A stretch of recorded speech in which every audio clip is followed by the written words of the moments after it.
报告，已经和彭总失去联系了，失联了。彭总入朝之后，行进的方向是西川方向。确定是这里？非常确定。怎么搞的？电台车走错方向了，和西川背道而驰，这是迎着24师去的呀。西川这一带现在还安全吗？我们有没有最新的情报？目前没有。统帅失踪，电台断联，先头部队的指路明灯在异国他乡的战争迷雾中骤然熄灭，而敌人正以雷霆之势向北推进，危险已然临近，局势根本容不得半点差错。在这个决定大军生死的至暗时刻，原本应坐镇中枢的志愿军最高统帅，为何会诡异地消失在战火纷飞的行军路上？面对这种主帅下落不明的极度混乱局面，那25万志愿大军又该何去何从？今天我们将深度拆解志愿军入朝后遭遇的第一道生死危机，看看志愿军最高指挥部是如何在战局面临彻底崩盘且群龙无首的绝境之中力挽狂澜。1950年10月下旬，数十万中国人民志愿军正隐蔽在鸭绿江畔的夜色中，秘密向朝鲜半岛挺进。然而，迎接他们的并非稳固的防线，而是人民军兵败引发的大溃散。那里到处都是逃难的朝鲜人民，以及成群结队的溃退军队，整个前沿就像是一个巨大的混乱漩涡。此刻，车内的彭老总将这一切尽收眼底，内心的震动无以言表。亲临一线目睹友军防线的全面溃散，让他深刻意识到，朝鲜的战局远比国内预想的更为险恶。这一残酷现实直接宣告了原定防御计划的流产，等待咱们志愿军将士的将是一场没有任何缓冲的遭遇战。当专车艰难地穿过新义州后，彭老总迅速与前来接洽的朝方代表会面，双方刚一照面，彭老总便已然知晓我军战前的预判早已严重脱离了真实的战场现状。还多久到德川？现在战场形势发展很快，敌人今天攻占了平壤，我们已从德川撤离。德川失守，平壤陷落，特使的回答犹如一记重锤，直接砸碎了志愿军原本的战略底盘。原计划中作为后方屏障正在固守的德川，此刻竟已沦为最前线，而预设的平壤至元山防御带更是彻底沦为了泡影。这意味着数十万跨江而来的大军将彻底失去从容展开阵型的战略缓冲期，不得不在这场行军拉力赛中直接拔刀，与处于极度狂飙状态的美军迎头相撞。那就说我们志愿军如果现在过江的话，也不能顺利的到达平壤和元山一线。是的，地图。当彭老总还在暗夜中借着微弱的月光焦灼地重新寻找战略坐标时，而远在东京的联合国军司令部内，麦克阿瑟倚仗着工业化军队的绝对火力优势，正沉浸于自己编织的必胜幻想之中。基于极度傲慢和单向情报，他武断地认为对手已被彻底击碎，再无余力组织起任何有效的抵抗，只能被他们赶出鸭绿江。 Let's give it a push and force the North Koreans across the Yalu River. Get the 187th Airborne ready and have them fly right into the enemy's backyard. Yes, sir. 此时的麦克阿瑟早已褪去了作为统帅的谨慎，沦为急于争功的狂热赌徒。他浑然不觉，战场上的傲慢与轻敌无异于自取灭亡。这种对未知风险的极度轻蔑，正悄然铺垫着他日后的黯然离场。然而，在敌人因傲慢而露出破绽之前，志愿军自身的指挥中枢却濒临断裂的边缘。彭总唯一能与各部保持联络的电台车，在泥泞坎坷的异国险道上抛锚了。这村里的电台车又看不见了，会不会出事啊？跟着前面的车。彭总，这电台车没有了，咱们只身入朝，太危险了。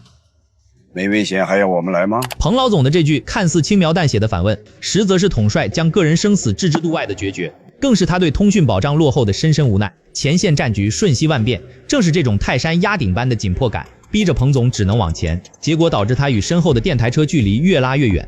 与此同时，在东仓和北镇的志愿军临时指挥部里，空气安静的可怕，一种极其凝重、压抑的气氛死死地笼罩着所有人。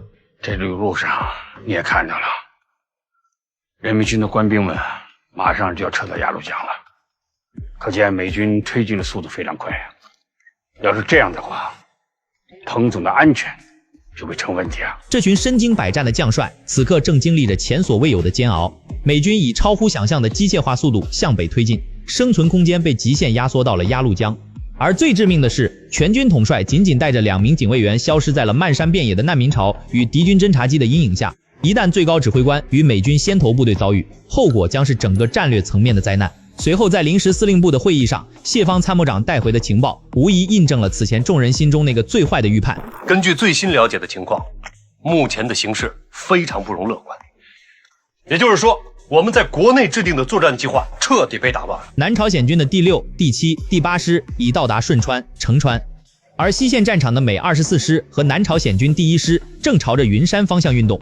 此刻敌人距离智思预定的防御区已不到70公里。更可怕的是，美军的战术动作更是愈发疯狂，企图实施超越重装步兵的垂直打击。而之前领导们在国内预设的防御方案已经彻底不能用了。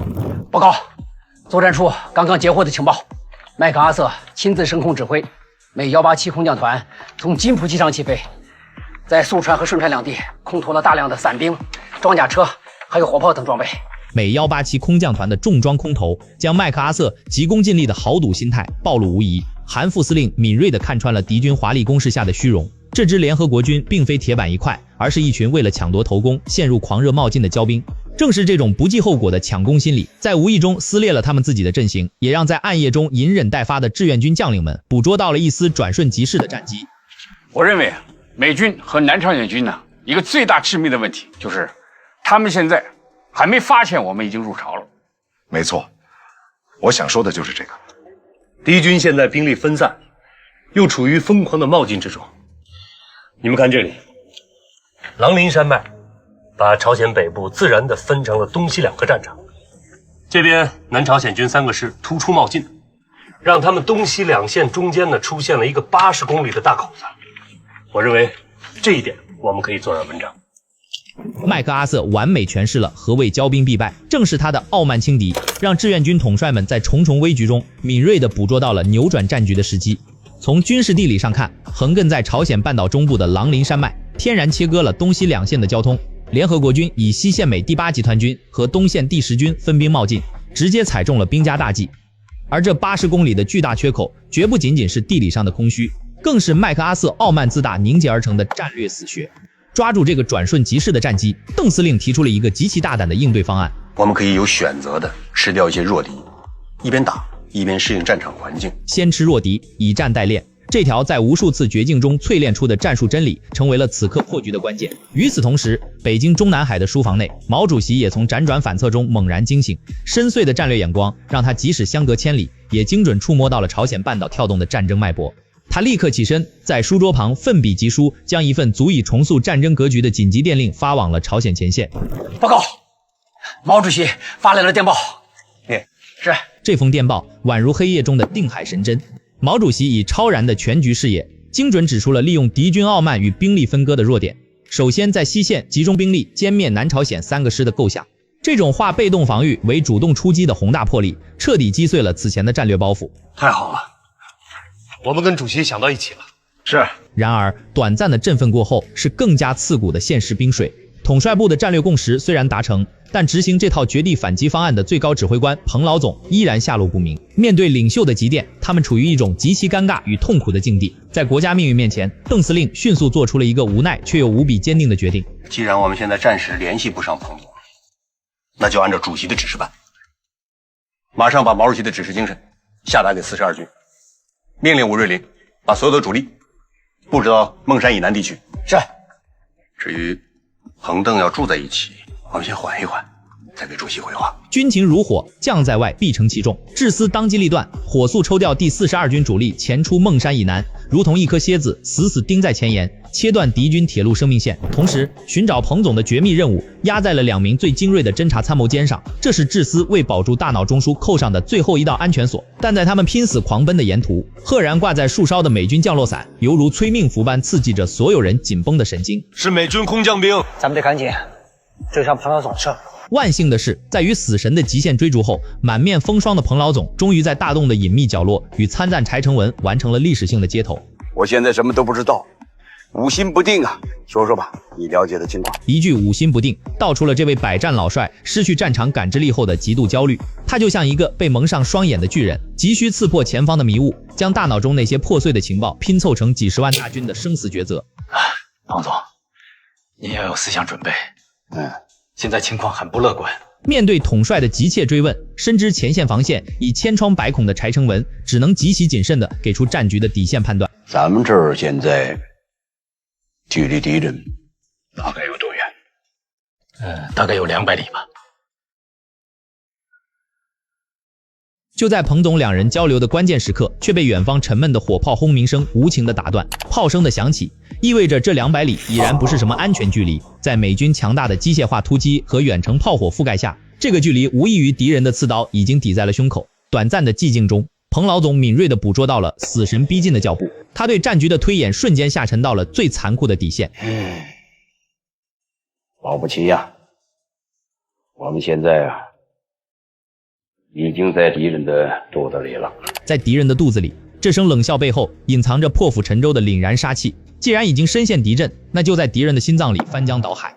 彭总立刻下达指令，必须不惜一切代价架设电台，赶在美军察觉到之前，将散落的几十万大军重新攥成一只铁拳，把眼前的绝境转化为反杀的绝佳契机。就在这千头万绪的生死关口，国际外交的礼节依然需要这位硬汉去从容应对。彭司令员，哟，朝鲜同志啊，你好。你好，金首相问您现在是否方便一见？太方便了，走。1950年10月21日，历经九死一生的彭老总，在战火硝烟中，终于与北朝鲜最高领导人完成了历史性的会晤。与此同时，北京中南海里的灯火彻夜长明，毛主席的大脑宛如一台精密的战略计算机，在地图上反复推演着敌我态势的每一寸变化。报告主席，13兵团已将您的指示传达到各军。好，再发一封，致电彭德怀、邓华，请注意控制平安南、平安北、咸镜3道交界之妙香山、小白山等制高点，隔断东西两敌，勿让敌人占区为要。毛主席的目光已如同手术刀般精准地切入了朝鲜半岛的地形骨骼，而妙香山、小白山等制高点不仅是地理上的山峰，更是彻底砸断美军东西两翼呼应的战略天堑。他彻夜未眠，以惊人的洞察力为这支即将浴血奋战的志愿军筑起了第一道无形的胜利屏障。这都是主席第3封急电了，马上召集各军领导过来开会。我们必须严格按照主席3封电报的指示精神，重新部署作战计划。从这一刻起，志愿军彻底抛弃了被动防御的枷锁，将战争的齿轮强行拨入了主动进攻的轨道。入朝初期的这几天是整场战争中最惊心动魄的博弈，几十万大军在失去统帅联络、防线彻底崩溃的绝境中，不仅没有溃散，反而依靠最高统帅部与前线将领跨越时空的战略共振，硬生生地从敌人的傲慢中撕裂出了一线生机。历史的铁律再次应验，在绝对的火力劣势面前，钢铁与炸药无法单方面决定胜负，卓越的统帅永远能把对手因狂妄而留下的每一道缝隙变成埋葬他们的深渊。这里是无解千句，下期我们继续解读抗美援朝战役的开端。